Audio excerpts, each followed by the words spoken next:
व्यक्तित्व व्यक्तित्व शब्द का प्रयोग साधारण बातचीत के दौरान बातचीत से किया जाता है। साधारण बातचीत में प्रयुक्त व्यक्तित्व शब्द किसी ऐसे गुण या विशेषता को इंगित करते हैं जिससे सभी व्यक्ति विभिन्न परिस्थितियों के व्यवहार करने तथा पारस्परिक संबंधों की दृष्टि से विशेष महत्व देते हैं।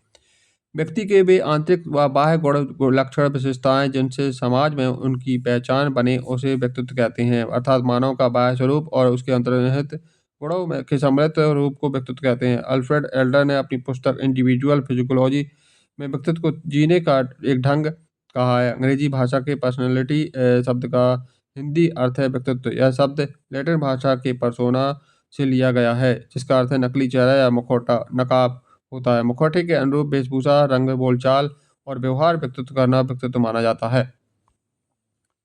हनुमान हनुमान जयंती पर किसी व्यक्ति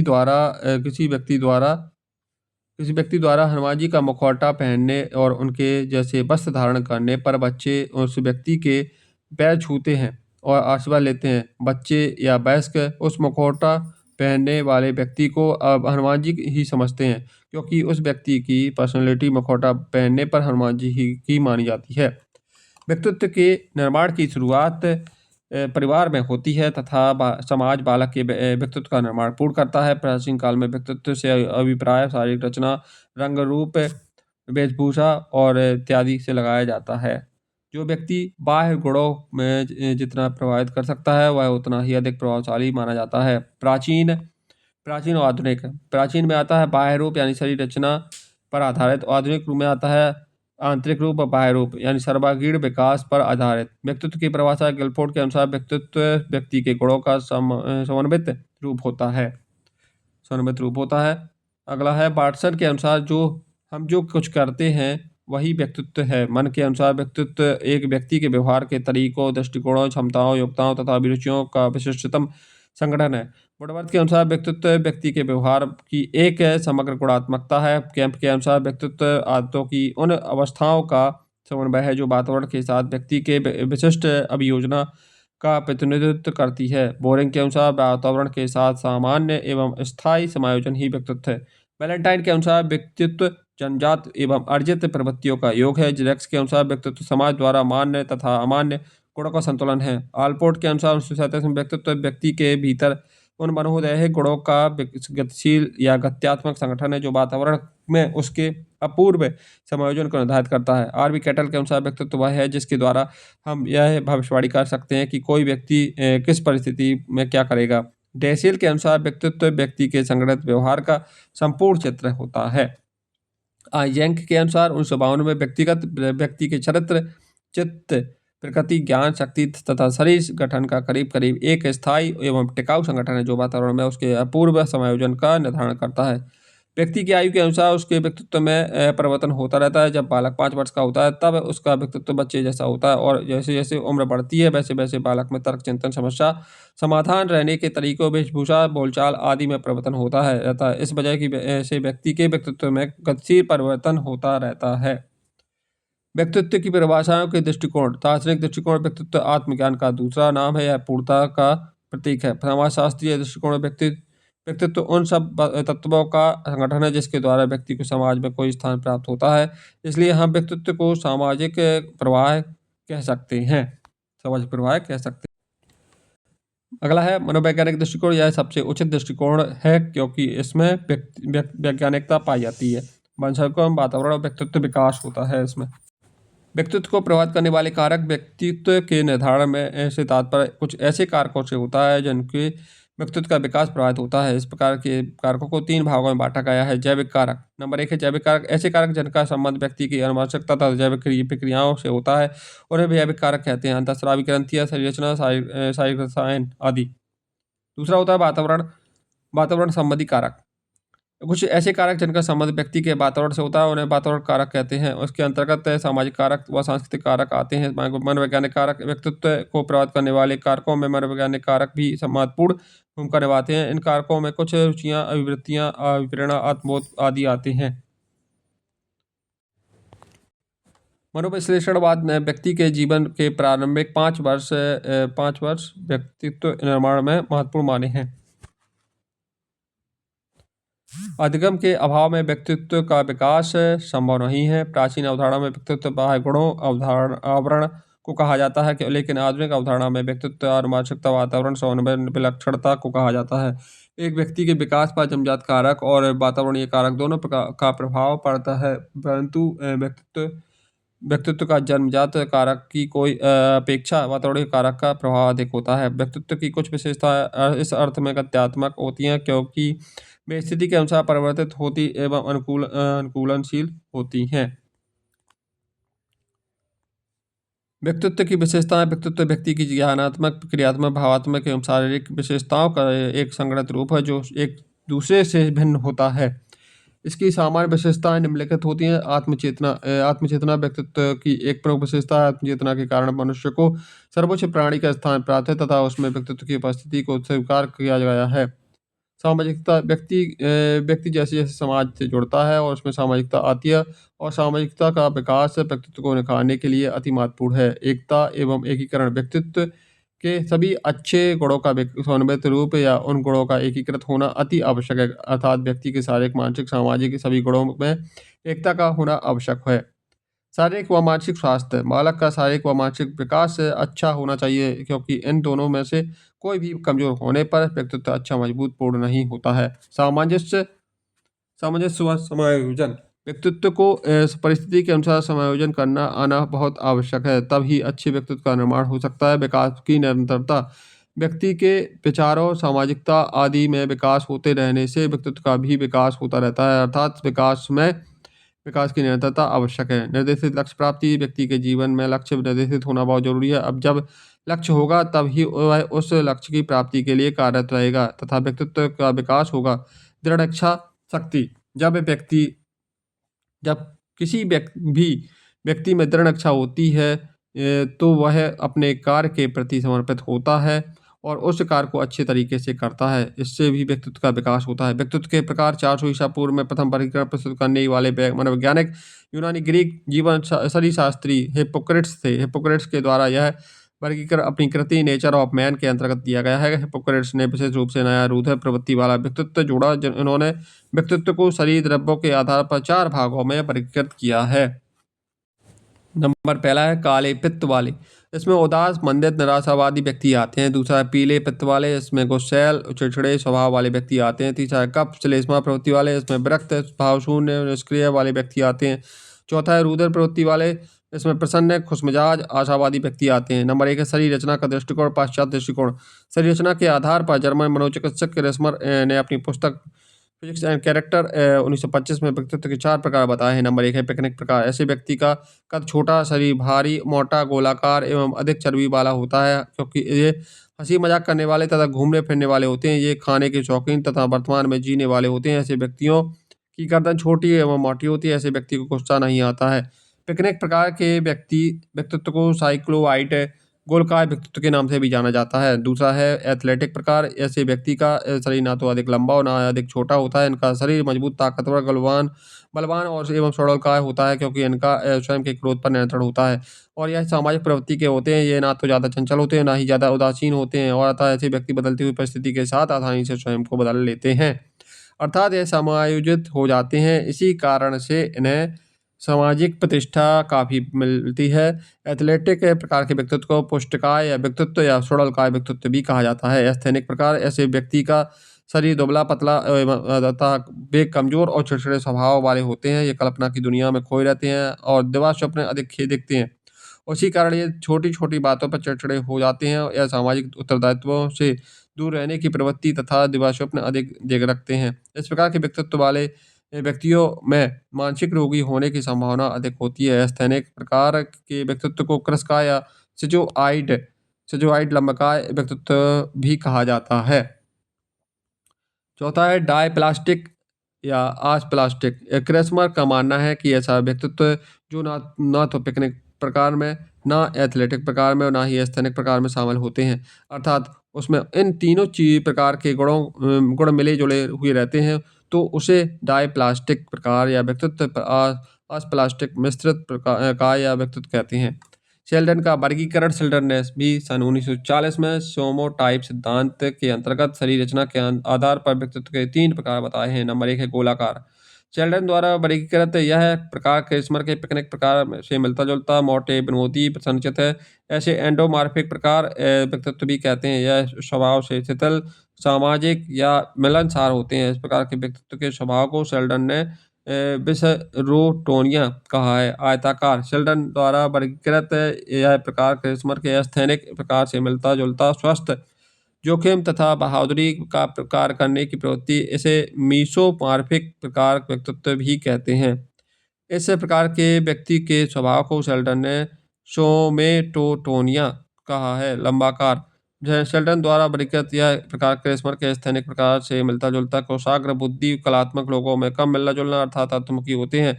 इसे एक्टोमॉर्फिक के प्रकार व्यक्तित्व भी कहते हैं। इस प्रकार के व्यक्ति के स्वभाव को शेल्डन ने सेरिब्रोटोनिया कहा है। दूसरा है मनोवैज्ञानिक गुणों के आधार पर युंग के अनुसार मनोवैज्ञानिक दृष्टि से व्यक्तियों को निम्न 2 भागों में बाँटा जा सकता है। युंग ने साइकोलॉजिकल टाइप 1923 में पुस्तक लिखी। वर्तमान समय में युंग का वर्गीकरण सर्वोत्तम माना जाता है। नंबर 1 है अंतर्मुखी।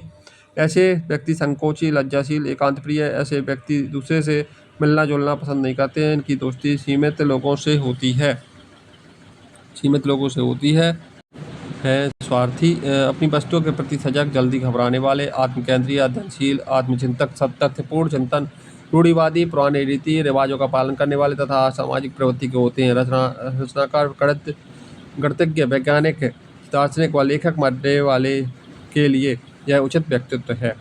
भी है बहिर्मुखी। ऐसे व्यक्ति व्यवहार कुशल, चिंतामुक्त, सामाजिक मानवीय संबंधों से व्यवहार भरा हुआ है, आशावादी, साहसिक, भयमुक्त, आक्रामक तथा लोकप्रिय प्रवृत्ति के होते हैं। बहिर्मुखी व्यक्तित्व वाले व्यक्ति मित्र मंडली में रहने वाले और दूसरों की मदद करने वाले होते हैं। ये सामाजिक कार्यों में भाग लेने वाले एवं खुशमिजाज प्रवृत्ति के होते हैं। अच्छा शिक्षक, अच्छा नेता, अच्छा व्यापारी, अच्छा वकील व क्रांतिकारी बनने के लिए यह उचित व्यक्तित्व है। एक सृजनशील बालक का व्यक्तित्व बहिर्मुखी होता है।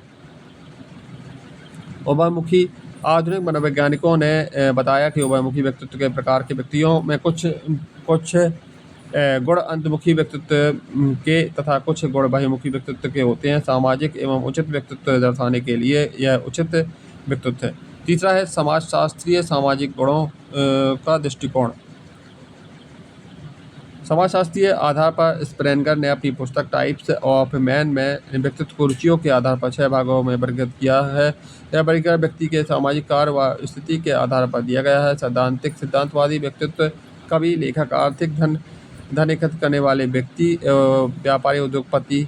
और अगला है धार्मिक यानी रहस्यवादी या आध्यात्मिक प्रवृत्ति वाले व्यक्ति, साधु पंडित होते हैं। राजनीतिक प्रभुत्ववादी व सत्ता लोलुप वाले व्यक्ति, नेता, प्रशासनिक कार्य वाले। सामाजिक यानी सामाजिक कार्यों में व्यस्त रहने वाले व्यक्ति, समाज सेवी। कलात्मक यानी सौंदर्य प्रेमी व्यक्ति, चित्रकार, कलाकार, प्रकृति प्रेमी। और अगला है विचार शक्ति, कल्पना शक्ति के अनुसार थॉर्नडाइक का वर्गीकरण। थॉर्नडाइक ने चिंतनशीलता विचारों के आधार पर निम्न प्रकार बताए हैं। नंबर 1 प्रत्यक्ष विचारक। कोई भी व्यक्ति जब प्रत्यक्ष रूप से घटनाओं के आधार पर विचार बनाता है उसे प्रत्यक्ष विचारक कहते हैं, जैसे पुलिस अधिकारी।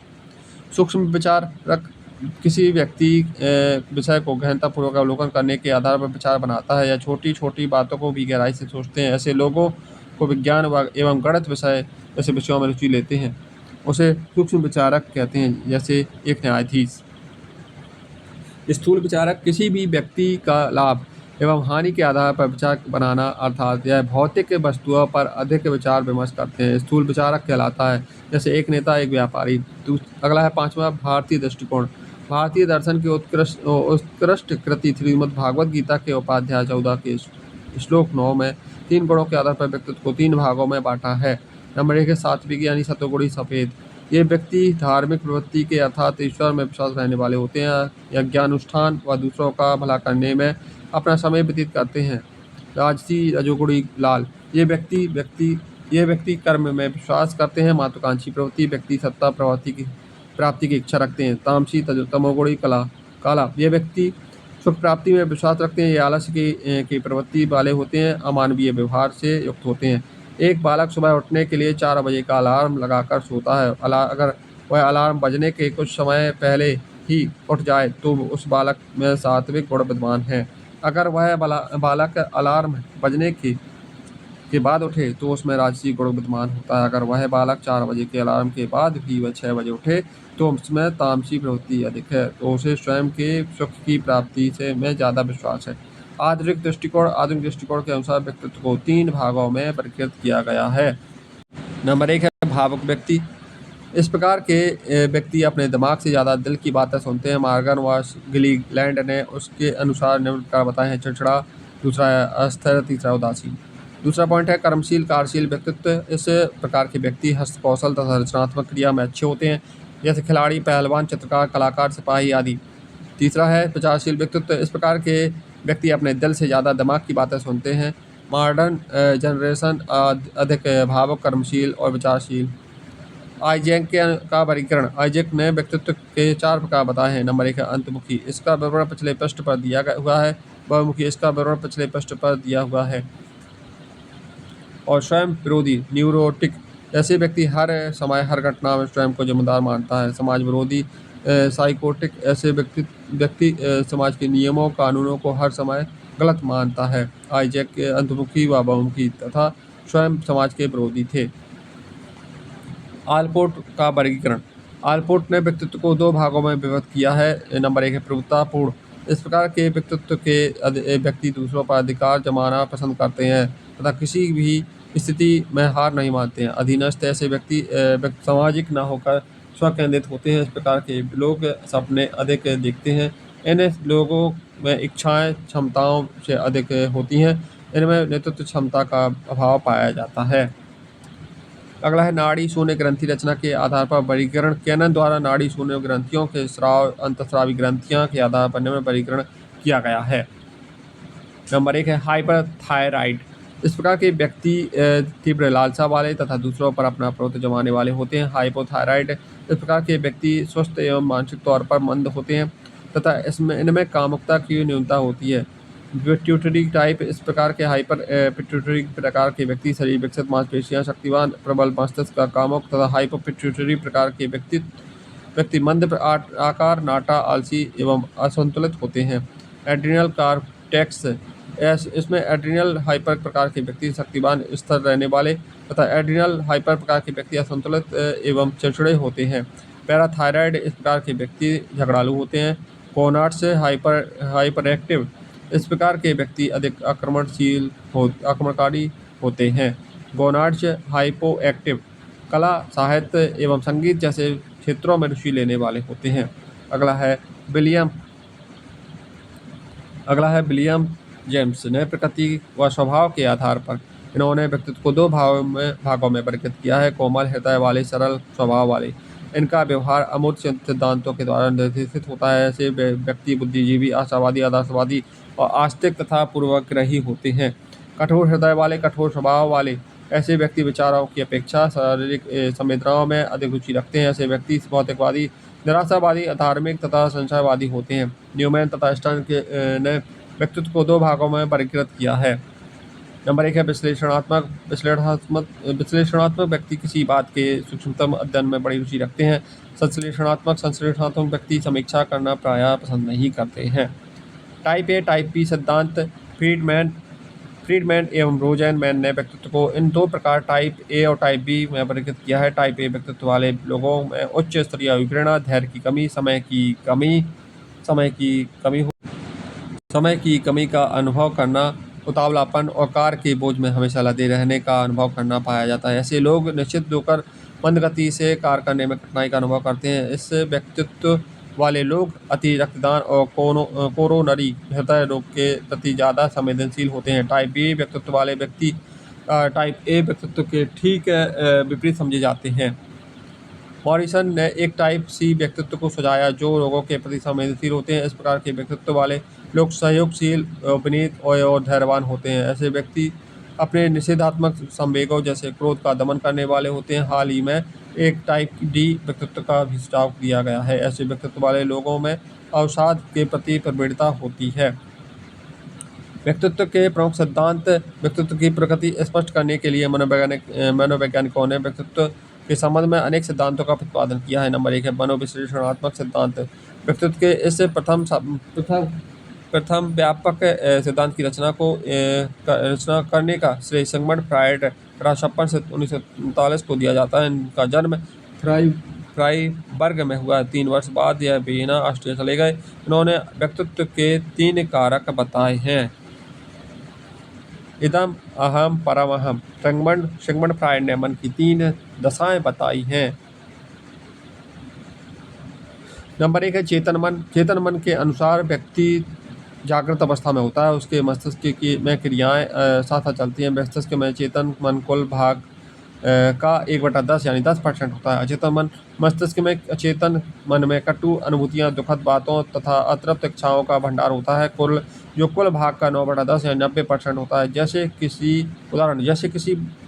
किसी की मृत्यु को भुलाना या लड़ाई झगड़ा होने पर उसे अचेतन मन में भुलाने की कोशिश करना। और दूसरा उदाहरण है किसी अपने से झगड़ा होने पर उससे रिश्ता बनाए रखने के लिए उस झगड़े की बातों को अचेतन मन में भुलाना। तीसरा है अर्धचेतन मन।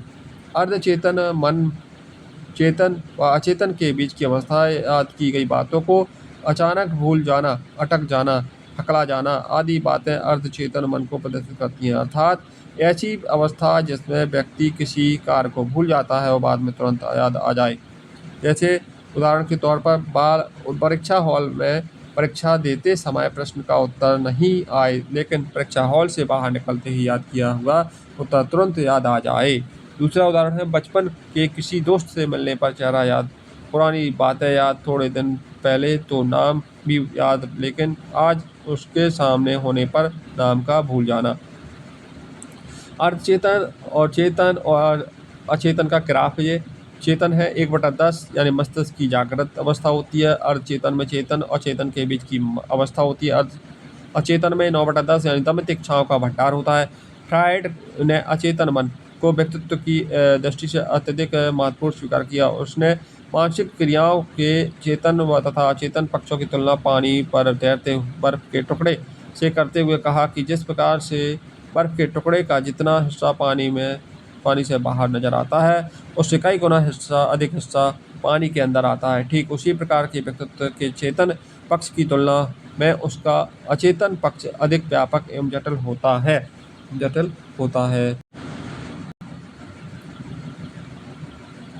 फ्रायड के अनुसार अचेतन मन व्यक्ति के चेतन व्यवहार पर नियंत्रण रखता है। चेतन मन चेतन एवं अचेतन के बीच एक पुल का कार्य करता है। चेतन में जहाँ अनैतिक व दमित इच्छाएं होती हैं, वहीं चेतन में सामाजिक रूप से स्वीकृत अनुभूतियां प्रबल होती हैं, क्योंकि असामाजिक व अनैतिक इच्छाओं की पूर्ति दैनिक जीवन में संभव नहीं हो पाती हैं।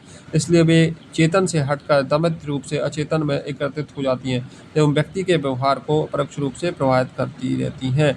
मनोविश्लेषणात्मक दृष्टिकोण इसमें व्यक्तित्व के 3 तत्व बताए हैं फ्रायड ने। व्यक्तित्व के यानी इदम और ईगो और सुपर ईगो। तो इदम में आता है यह अवस्था इच्छाओं और कामनाओं को जन्म देती है, और ईगो में यह अवस्था वास्तविक यथार्थता से निकट रूप से संबंधित होती है। सतत यानी सुपर ईगो यह व्यक्ति का पूर्णात्मक नैतिक पक्ष होता है। ठीक है, तो अब हम अगला वीडियो अगली क्लास में बनाएंगे। इसी चैप्टर का दूसरा पार्ट लेके आएंगे इसी के आगे का। धन्यवाद।